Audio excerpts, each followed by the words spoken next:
Script మొత్తం విని ఏంటి ఇన్ని జోకులు ఉన్నాయి అన్నాడు. మరి కాలేజీ అట్మాస్ఫియర్లో జోకులు ఉంటాయి, ఒక్క జోక్ కూడా ఉండడానికి వీల్లేదు. ఉండకుండా వద్దు జోకు అన్నది ఉండదు ఆ సినిమాలో. మరి what I told and what that you have return sir, you have given me the basic, I have developed. No, I don't want a single joke. ఇది ఆడే సినిమానే, గొప్ప సినిమా.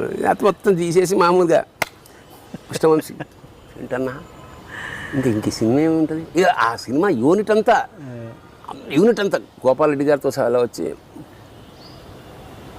ఇట్లా ఒక్కడే నమ్మాడు వర్మని, నాగార్జున. ఎవరికి నమ్మకం లేదు. సరే రాసేసి అయిపోయింది. ఈ రాసిన స్క్రిప్ట్ని నేను అప్పుడు మెడ్రాస్లో ఉంటున్నాను, చెన్నై.